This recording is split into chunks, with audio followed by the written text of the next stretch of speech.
walk what I'm calling a Dallas Cowboys corridor. As you can tell, we are at a Cowboys home game. Yes, I understand that we are in Los Angeles, Inglewood, technically SoFi Stadium, but this is basically AT&T West. So follow me this way. We're gonna see if we can find a couple of fans. We are infiltrating enemy territory. The Cowboy fans are doing it right. We got the signage, we got the great food, we got the inflatables. Thoughts on today's game? We're gonna beat the shit out of them. Woo! You see this right here? How do you feel about today's game? We better win, that's all I know. How do you feel about Dak Prescott after last week's performance?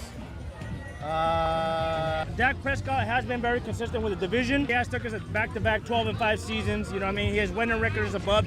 You can say what you want about the past 7 years, but on our division, he has been owning it for years. Are you a Dak rider or are you a Dak hater? Before he broke his finger, I was a rider. Now, nah. They need to let him go now. You know Dak Prescott's watching this right now, right? Actually follows the CanFan podcast. Wait. Woo! Let's go! Let's go, baby! Cowboys Nation, son! Let's go! Cowboys Nation represent! Cowboys Nation represent! Let's go! Get out of here! Crack 'em if you got 'em. Crack 'em if you got 'em, son. All day, every day. Crack 'em if you got 'em, Seattle. Here we are at Lumen Field. And is that a Harry Potter reference? Maybe. I don't know. I've casted a lot of Lumen spells. Lumen videos. We want to see Deuce represent. We want to see him repeat. I want some repeats. And I don't need 3 beats if they repeat. I don't need 3 beats. I don't need if 3 they beats. repeat. If they repeat. Let's go. You don't think we're gonna make the postseason? Maybe wild card. So this is Maybe wild card. This is where I'm like, I'm good for a good ribbing, but like to say we're not gonna make the postseason, now I can't even argue with you. Because you've oh god. You know it too. You know it. Who's your quarterback? Fucking we got it.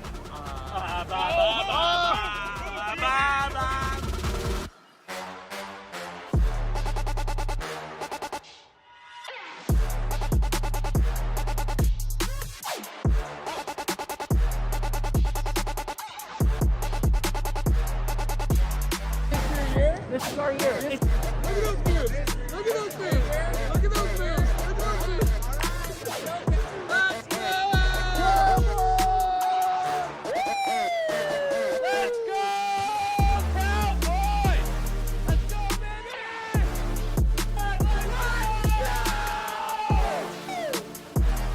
Cowboys Nation showing up!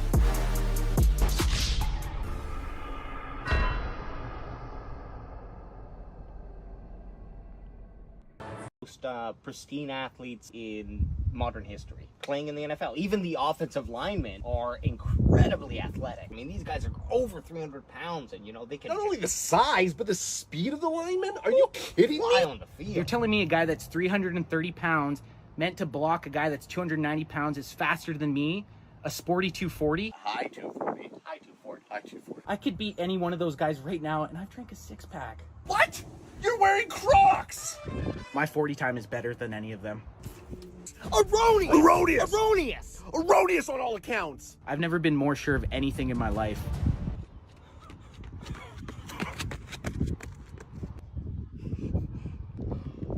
How'd I do? 13-5.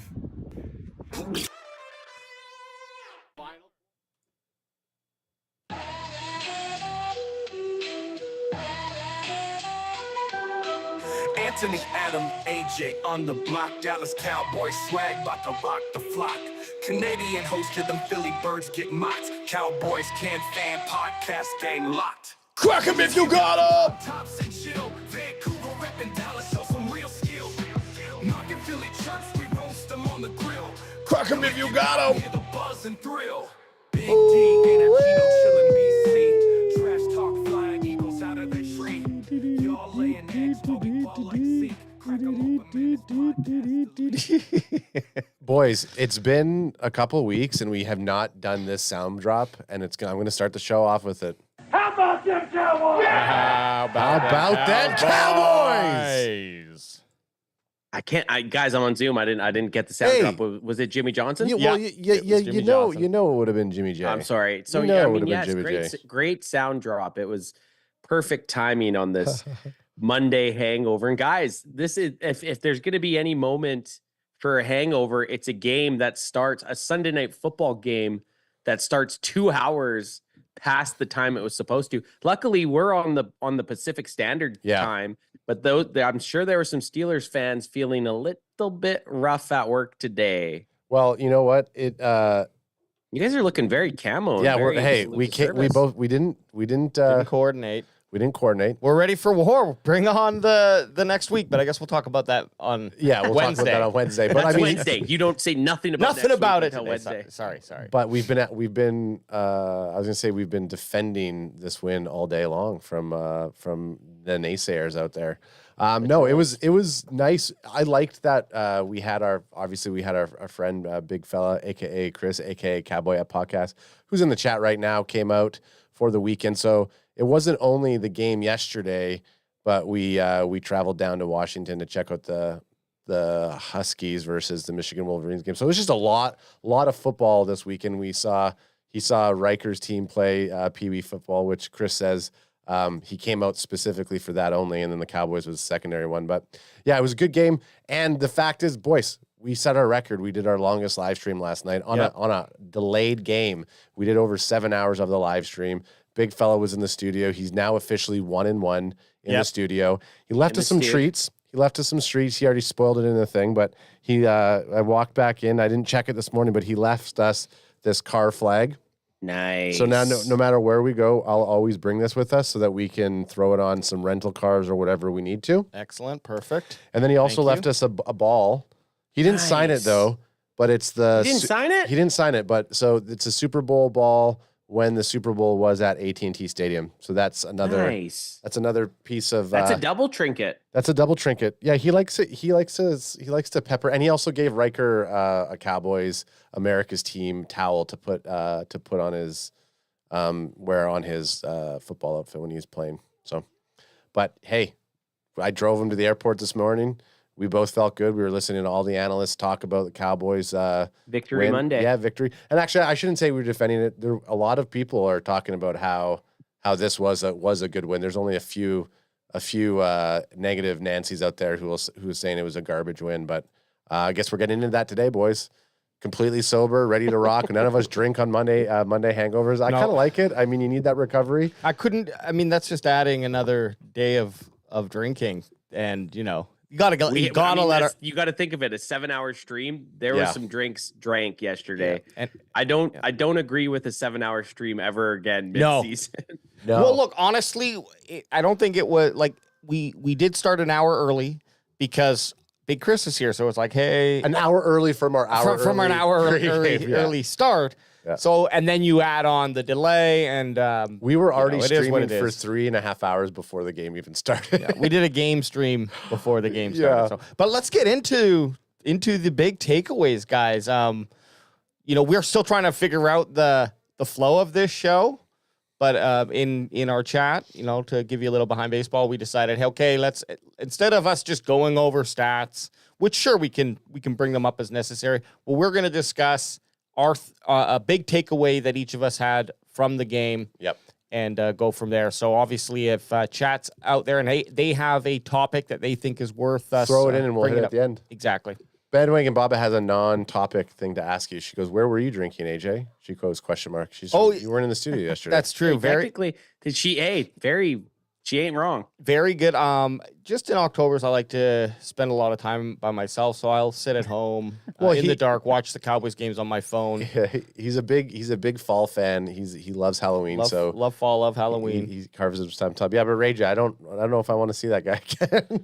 He gets a couple Halloween costumes and just baits in the forest by himself. Yeah. Bait J. Bait J. Hey, I'm sorry if you guys don't get along with the guests that I send in. Yeah. But Ray J's he's a fun guy. He can be too much. Oh, I'm just saying, Chris and I were laughing after because Anth left.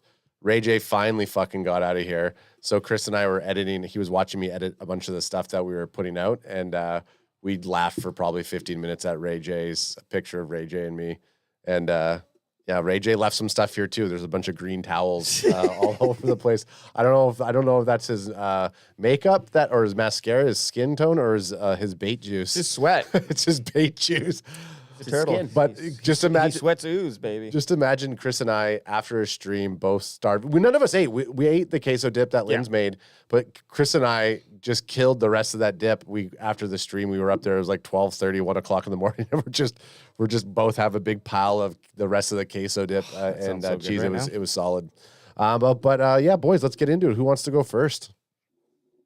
I don't know, Talkie McTalkerson. You might seem. I think you need to lead out. Like I should talk more because we're not drinking or what? Yeah. Talk. Let's hear what you got.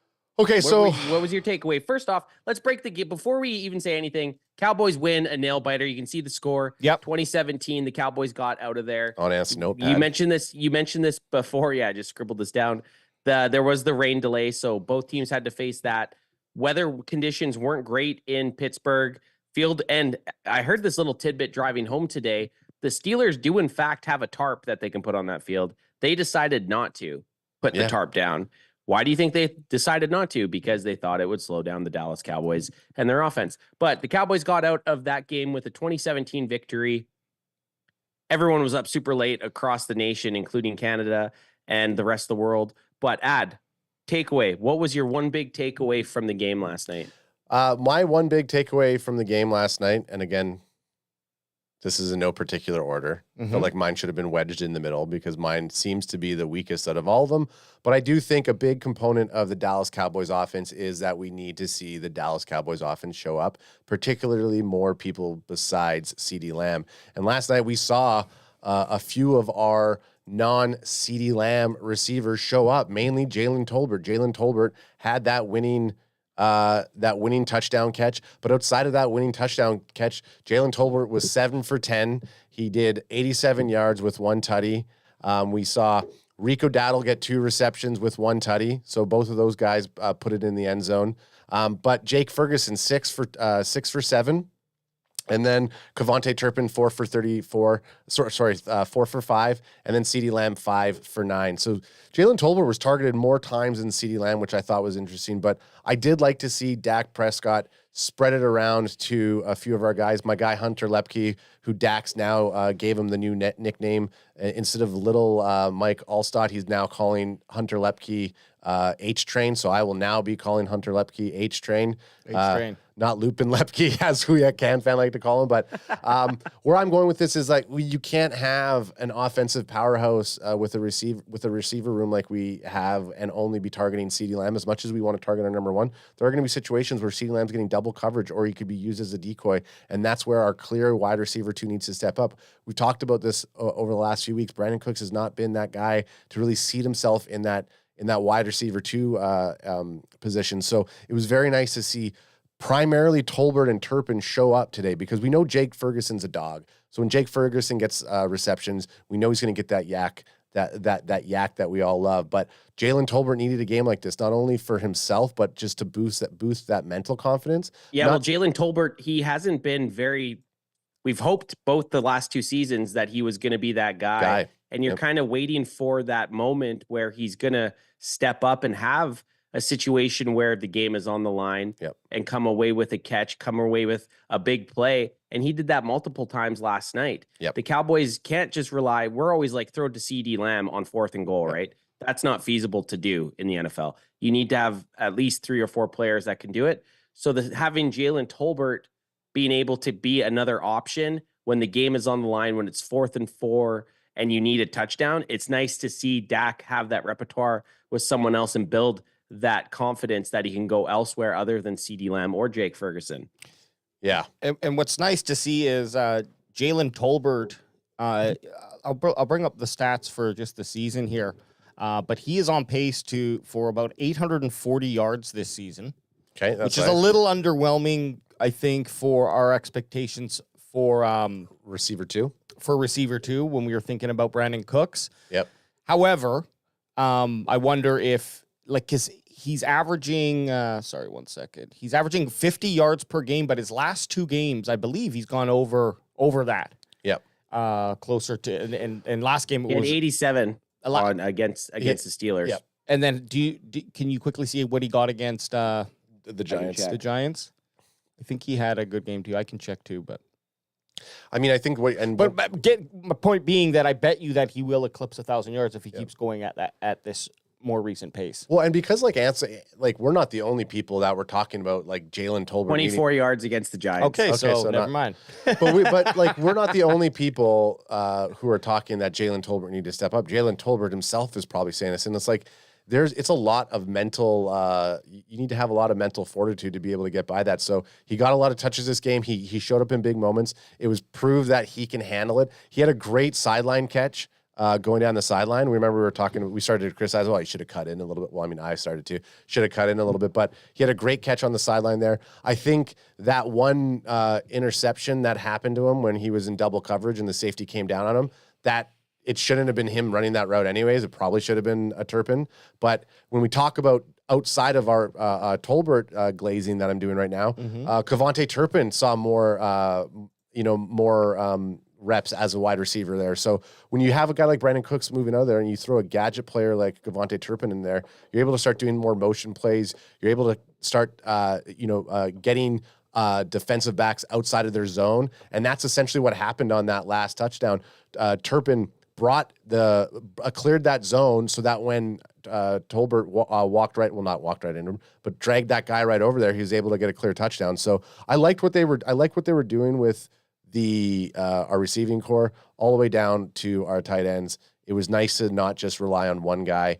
I want to say hopefully moving into the Lions, we will see more from CeeDee Lamb, but I don't want us to go completely away from our receiving team that we saw in the Steelers game.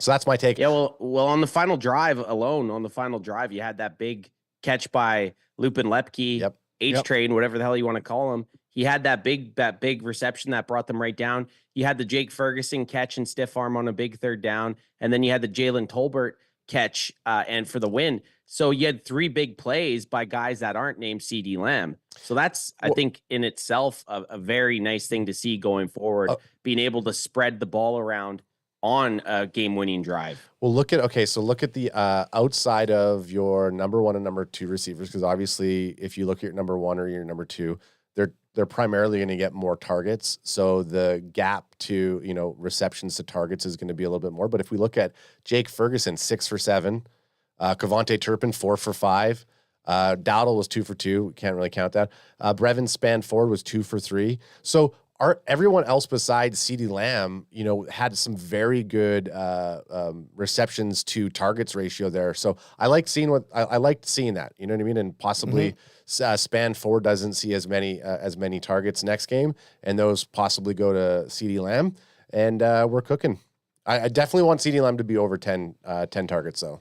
Yeah, for sure. But yeah, that's what I said. I thought that was a good takeaway. I liked Dak spreading the love to the rest. Spreading his cheeks, shitting all over Pittsburgh. Yeah, and spreading those cheeks and shitting all over Pittsburgh. Yeah, and obviously with our tight ends, the blocking capability from them, I think Schoonmaker he flattened T.J. Watt that one play, but all around thought the guys did a good job. Cool. Yeah. I also liked how Turpin seemed to be out there as a more classical wide receiver, rather than just coming out for gimmick plays. So. Yep. Yeah, totally. Okay, who wants to go next? Anth or Alex? Let's go Anth. Fucking bring it on, Don't you Anth. fucking tell me what I'm doing. Let's go. Don't you ever tell me what I'm doing. But I'll tell you what the Cowboys did. But I'll tell you what the Cowboys did for back-to-back weeks that nobody thought the Cowboys could do, and that's stop the damn run, guys. Ooh, stop the run, baby. All we talked about going into this game was the Steelers to win would just have to run the ball. Let Justin Fields run. Let Najee Harris run the ball. Everybody thought that they were going to – we all thought – well, 2 Steelers fans that we had pregame thought that Justin Fields was going to run for 100 yards and multiple touchdowns. Justin Fields only ran for – let me get this little stat up here. Bring that stat Justin up. Fields only ran for – where's he at here? 6 carries for 27 yards. 6 carries for 27 yards. And that it's a telling stat, because if you told me that was all he was going to run for at this before the game, I would feel very confident with how the Cowboys defense was going to do. We've all shit on this Cowboys defense since the start of the year. They had a couple very bad games, especially against the run, but maybe having a couple of these backups in there that are hungry, that aren't necessarily sack guys or TFL guys. They just are a band of boys that get the job done. So the Cowboys went in there and they completely stifled the Pittsburgh Steelers rushing attack. But the reason I like that is they did it against the New York Giants the week before. Mm-hmm. So you look at these Pittsburgh Steelers rushing attack that you had up, go switch back up, get it up there. Get the stats back up there. So you look at these stats here. Najee Harris, 3 average, right? Yep. Shit. Boo. Champclin, none of us can pronounce his name. 3.5, garbage. Boo. Jonathan Ward, sure, had 2 carries, whatever, 9 yards, garbage. They, as a team, they rushed for 92 yards. Yeah. Not even. If you tell me the Pittsburgh Steelers are rushing for 92 yards going into yesterday's game, going into a game where they stopped or they held back the game for an hour and 45 minutes because of wet conditions and lightning, and you tell me that the Cowboys defense is going to hold them to 92 rushing yards, I like it. And that's coming off of back-to-back strong running defensive games for the Cowboys defense. And for how sad the Cowboys run defense has been, that was such a big takeaway for me. And one of the big reasons that the Cowboys ended up winning the game. But Anthony, you also like to add a cherry on top. It's an even bigger feat because we're using our replacements for that stopping. We didn't have D-Law. We didn't have Micah Parsons. We lost Nealon. So we're playing with guys who don't necessarily come in as starters or weren't necessarily preparing to think that they're going to go up against a Pittsburgh Steelers ground and pound offense to make those stops. Dare I say having Micah Parsons out of the lineup might help the running game because you'll see teams focus on attacking Micah Parsons in the running game. They'll game plan to just run at Micah Parsons. So if he's not there and you have a bunch of these unknown players, not to mention a guy like Chauncey Golston, who is a defensive tackle, you have him out there playing left end. He stepped and then up. You have Tyrus Wheat, and you have these guys that no one knows about. Maybe that's a little bit of the sprinkle that we needed in this defense. Maybe we needed some of the unknown blood for this Mike Zimmer defense. But not to mention, you can say with the Mike Zimmer defense, maybe guys are just starting to buy in. It's going to take, there's going to be growing pains. There's going to be the learning curve. Like you're looking at Chauncey Golston here, 5 total tackles. Sure, he only had 1 solo, but he was in there mucking about. So I just like to see this run defense not having 200 plus yards ran on it and holding a team to under 100 for back-to-back weeks. Yep. I think another good thing to keep an eye on here is this battle between Kendricks and Overshone, 2 legitimate linebackers who continuously are leading the Cowboys in tackles. And like, I'm sure that was probably the case last year in most games, but it definitely feels like it's obvious linebackers are making those tackles and that the secondary is not having to make a lot of the tackles they were last year. And you know what? Guaranteed, I bet you could go back to a lot of games and the top 2 tackle guys are not both linebackers. You're absolutely right. And definitely not in that type of range too with the numbers that they got up there. Yeah, you can see Kendricks 10 total, DeMarvion Overshone 8 total. Sorry guys. And then Malik Hooker and Chauncey Goldstein are the next 2 guys with 5. So and what do we got for TFLs? We had Tyrus Wheat with the TFL, Dono Dubb with the TFL, Eric Kendricks with the TFL. Cowboys are getting some TFLs. Linval Joseph. Yep. So and TFLs are great. TFLs are guys. Well, they're very similar to a sack, basically. Well, the other nice thing about they're the equivalent when they're running the ball. Yeah. These down behind the line of scrimmage is huge. Yeah. The other nice thing too, like when you look at the defense, obviously there was a couple of like prime opportunities where they stopped the play. It could have been a turnover. I mean, there was 2 times DeMarvion Overshone didn't get that interception. Malik Hooker was right in his hands, didn't get that interception. There was the fumble that happened that we didn't get on top of. So there was a lot of turnovers that this defense could have also added check marks or check boxes to their stat line. And so it's exciting to see this type of momentum. I think this is the type of a game that the defense needed to have going into the Lions. I want to see, too, to make it true. You know, you don't have our D-Law or Micah. If we can handle the run, man, we definitely are on to something here. And I think, you know, preparation is key, and having that defense discipline and run their run their assignments. I think that's basically kind of what this game showed, is they all handled their business. They handled their assignments, and we didn't see anyone trailing off.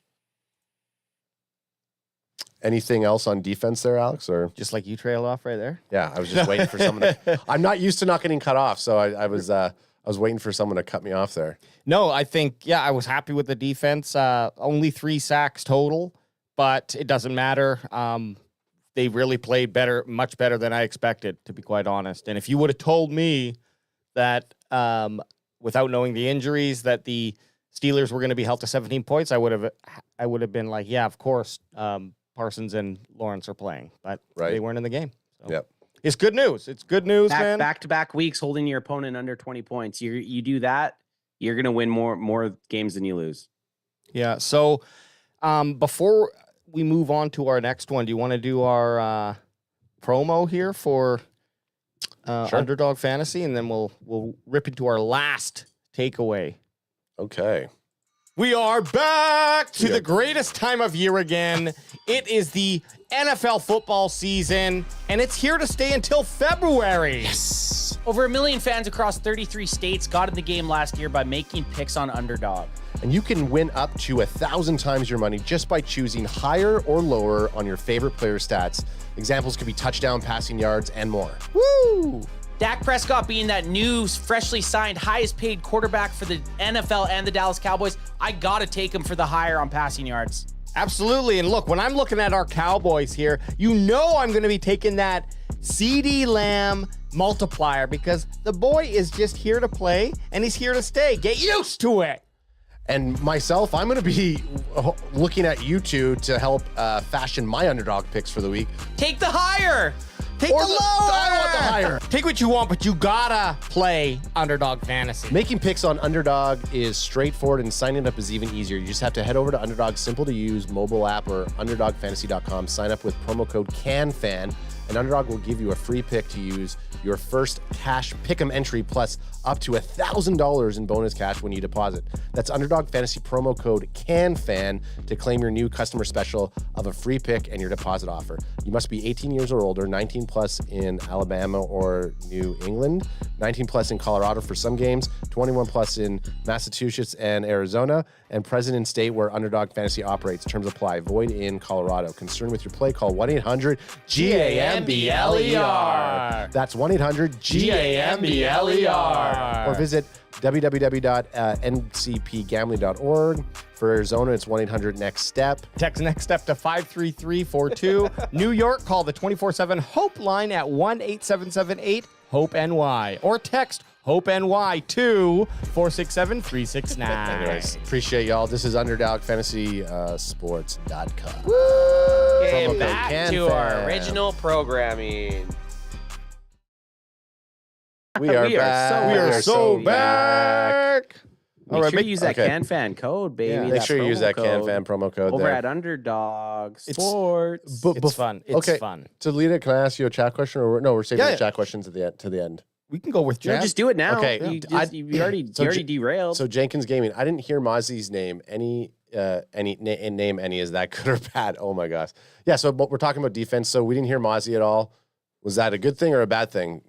I think not hearing your defensive tackle name is a good thing, especially when a team rushes for under 100 yards on you, because he might not be making tackles, but he's doing his assignment. It's impossible for a nose tackle to have a bad game if the team that they're playing against only rush for 95 yards, 900. But you know what I mean? Yeah. Just because you didn't hear his name, how many nose tackles names do you hear that often? Well, when it's a primary shutdown for the run, like a running defense, you're not going to hear the nose tackles. It's not like he's going in and sacking the QB. Yeah. I think there was that one play that he was almost there, and he almost got to Justin Fields. But yeah, you're right. Not hearing his name is probably a good thing. That's the only time. If you hear the announcers talking about Mozzie, it's probably because he got blown up. Yeah, right. Exactly. You just want to hear his name when he's in on a sack, basically, or a TFL or something. Okay. Well, the last kind of big takeaway, I think, And, there are the Dak riders and the Dak haters, and I, call me a Dak rider because, for this game anyways, because early in the game, the Cowboys had a really crappy start to the game offensively. They scored 2 field goals and punted. This is how their drives went, not just the scoring drives. Field goal, great, good to start with a score. We don't often do that, so that was nice. But after that, they went for a punt, a fumble, another field goal, and then an interception. So 2 field goals and 2 turnovers, basically,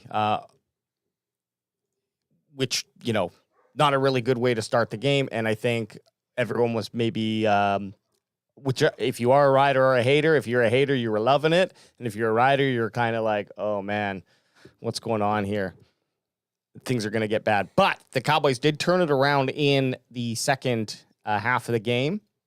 After a blocked field goal early on in the third, Dak went down on the next drive, scored a touchdown. I believe that was the one to Rico Dowdle. Rico. Yeah, to Rico Dowdle, 22-yard, nice pass to Dowdle. And then right after that, goes ahead and throws that terrible interception to CeeDee Lamb. And there was some controversy with that. After that play, CeeDee Lamb, was talking to Dak on the sideline. Some people were saying, oh, CeeDee Lamb is chewing into him. But when you slow it down, you can see that I basically said, like, jump ball 4. Yeah, jump ball 4. I got you. Put it up there. Trust me.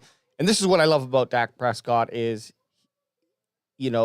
there was nothing really going right for him this game, sans that touchdown. And on the last drive of the game that really meant it for them boys, he goes down there, makes a couple huge plays. We mentioned to Hunter Lepke, and then also that awesome fucking dart on, 4th and 1 or 2 or something like that to Tolbert to seal the game there. Well, not necessarily seal it, but basically put it in almost out of reach for the Steelers, who fumbled the ball, and that was it. That was all she wrote.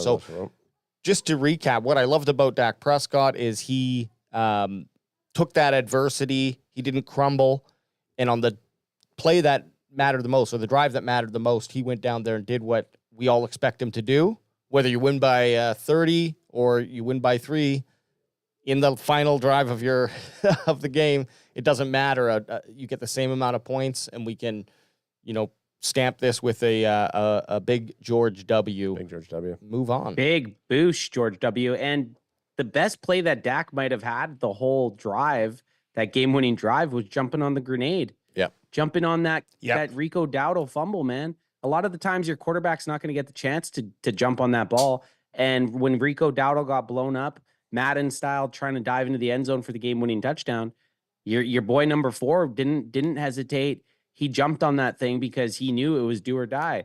And that play was just such a roller coaster to go from essentially 2nd and half a yard to 3rd and 4 was just a whirlwind to almost having the game taken right then and there. So I think that, to me, was Dak Prescott's best play. And then he follows it up with that bullet to Tolbert to get the go-ahead touchdown. Yeah, I mean, when you look at the last 2 minutes of the game, I think it was, 6 out of the 7 plays were all passing plays. So it was in Dak Prescott's hand there. And then the one play that wasn't a passing play was the handoff to Rico Dowdle, who fumbled it, who then Dak made that recovery. So Dak Prescott showed up. I think Dak's biggest problem that everyone criticizes him for is that in big moments he doesn't show up, and he absolutely showed up in this last game-winning drive. You can see it right here. Yeah, and who was Ray J yelling at for not jumping on the football at the other fumble? Remember? Anyway, I can't remember. Aubrey. Yeah, Aubrey. Block kick. Yeah. You called him European. Yeah. Or sorry, Ray J called him European. But look at Dak, man. Like, look at how he dies for that.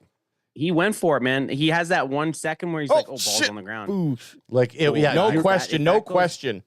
If that ball goes anywhere else, man. Yeah, he's dropped right down in front of him. He's doing what you're taught as a QB. He's tracking that ball the whole way, right? And because he saw it popped out there, you have no time to think. He didn't Cam Newton it and not jump on that ball. Yeah, he went for Cam it. Newton and that was in the Super Bowl when Cam Newton didn't jump on the ball. I think Dak for sure needed a game like this, where.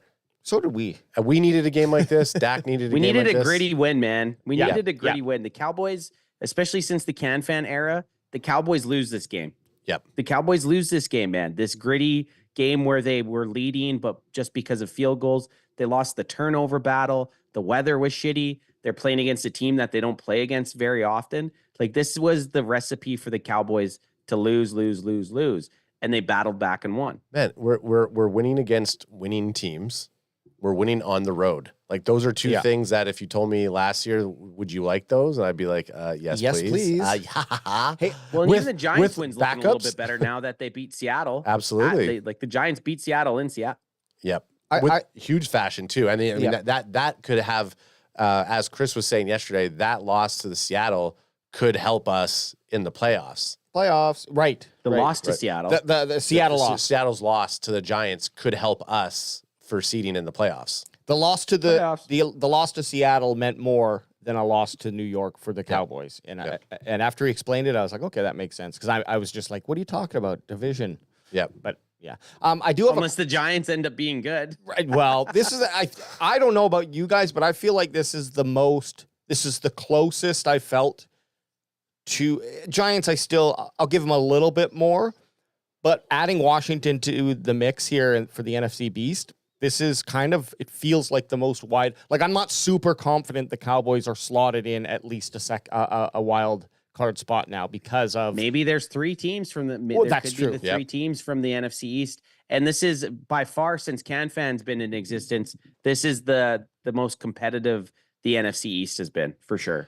I have a question for you guys, unless there's something. No, I mean, I had other questions for you guys too. I was hoping no one was going to start calling us out, but yes. No, I one for each of the points that you made. Number one for you, Adam, and we can all answer this, but out of Tolbert and Turpin, who do you feel is going to really make the bigger leap this year moving forward for them boys? I think Tolbert. I think we've saw Dak try to have that chemistry with Tolbert. You hear a lot about him. I think a game like this, we are going to see Tolbert, JT, as everybody likes to call him. I think this is JT's going to have the bigger springboard, because I think Kevontae Turpin right now, like, he has his punt returns, he has his kickoff returns. They're starting to utilize him in there. Like, I don't want to. He's not going to be a wide receiver too. They're going to use him to help stretch the field. They're going to use him in motion. At least right now, the next 3 weeks, he's probably going to get a lot of wide receiver 3 reps. But I think right now, if you're talking about who's wide receiver 2 or 3, it's going to be between Cooks and Tolbert when Cooks is back. Yeah, I agree. Ad nailed it pretty good there. Tolbert has, he's going to have more chances to have a bigger role in the offense than Turpin. I still think Turpin's that guy that has certain gadget plays. We say gadget, but Tolbert slotted in as the wide receiver 2, so he has the better chance to be the bigger part. And after one of his best games as a pro, why not give him some more looks? Tolbert on a team like Miami or like a Kyle Shanahan tree team or whatever you want to call it, probably would see a lot more love, because that Mike McCarthy just doesn't use a lot of motions, pre-snap motions like all these other teams. Yeah. And when we do, we actually excel. Like the few times that we ran that pre-snap motion, they actually did very, very well. We got to do that more. We converted. Yeah. But so it's just, even if it's just a little bit, something. And hopefully seeing what happened there, like, again, when you watch those plays be successful, it's okay, throw it into rotation more, right? And then a question to you, Anth. And Adam, you can answer as well, if you'd like. Yep. For the defense, do you feel like they've turned a corner and that we can be more confident with Mike Zimmer's scheming and how the Cowboys are reacting in this defense? No, I don't think yet. I don't think so. Just because the next 2 games, you have some really heavy hitters in the running game. Sure, the San Francisco 49ers after the bye week, they don't have the greatest record. They're 2-3, but they can run the football and have ran the football against Dallas. And then we're playing Detroit next week, and Detroit is a powerhouse and they have a power run game. Yeah, I'll say this right Detroit's now, coming off the bye, their own bye this week, which is scary. Yep. That they exactly you're facing a team now that had 2 weeks to prepare for you. If the Cowboys can hold the Detroit Lions to a respectable run total, then yeah, I'm bought in. But I'm super happy that they did it against the Giants and the Steelers. But I'm not 100% sold yet because I mean the Lions and the Niners are some heavy hitters when it comes to the running game. What's the over/under for yards against Lions that you'd feel? you have to wait till Wednesday. I guess save it for Wednesday. Wednesday. Okay. I agree with my hive-minded brother there. It's too early to tell. I want two to make it true. That's what we like. When that's a skateboarding term, you land your trick the first time. But they technically did two to make it true. Well, against a three to make it free. No, I'm just saying, like the Giants, we were expecting a win against the Giants, right? Giants don't really have the type of ground and pound game that the Steelers have. And then if you actually look at what we did to the Giants and then what we did to the Steelers, you add those two together, and now you have the Detroit Lions. You have that kind of grittiness as the Steelers, but you have the wide receiver weapons like the Giants had. You know, you had Daniel Jones to Malik Neighbors. Well, we're going to be coming in against Amon-Ra St. Brown and Sam Laporta. Mm-hmm. So they have some very solid receivers, and they have two very solid backs. So it's going to be a gritty, tough game, and they're coming off. They want revenge. It's going to be a revenge game for the Lions who thought we cheated them out. Save it for Wednesday. Right. Save it for Wednesday. Punch me in the face. Punch me in the face. You just did the save for Wednesday, and then you go on a spiel about. No, I got a question for you guys. Okay, sorry. I know we only said 3, but here's a bonus question because I think we'd be remiss if we didn't talk about this game. Our run game. Rico Dowdle clearly stepped up this game. He had a fantastic game. Does he cement himself as our true running back one? And is this the last time that we're going to see Ezekiel Elliott as a active running back? I mean, I'm going to say yes, if not for that fumble. That goal line fumble changes things for him. And, honestly, I'm glad they gave it to him, but that is where you put in Zeke, I think, right? Or just QB fucking well, sneak I it. think Or just QB sneak it. But regardless, he needs another one. He needs this type of game next week without a fumble, and then he's locked in. Zeke's still going to be the 2. Going to be the 2. I don't think it's like if Rico gets the 85% of the carries, it's like, okay, well, now Deuce Vaughn's your 2. I think Zeke's still going to be there, but this is the game that we all asked for from Rico in kind of biting into those predominant carries. So, yeah, I think you're going to see him take the bulk of the carries going forward. Can you see? I think Zeke got 15 yards last night to eclipse a total. Like, what was his total yardage? 9,000. He hit a record. He hit a record last night, and we totally didn't hear it. We totally didn't see it. Career stats? Yeah, I think so. Real quick here, 9,002 yards. Yeah. So Zeke, crazy. So congrats, 9,000 yards. So the conspiracy theory is that they had him only in that game to get that, and because he's possibly injured, and that's why they weren't really. That's why they haven't really been utilizing him. Well, time to get in Cooks or Dalvin. Brandon Cooks is our new running back. Yeah, the Zombie running leg. back. Sweet, good. Call it out. Call it out. And the other controversy, you're looking at it right now. Just bring it up. What? Who Snoop Dogg is a true fan of?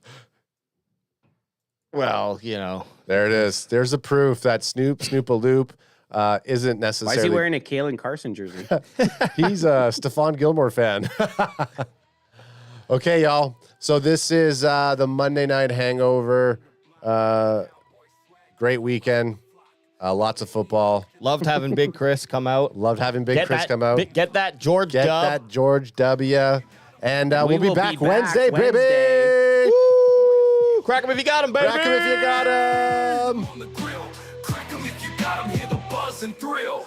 Big D ain't a Gino chillin'.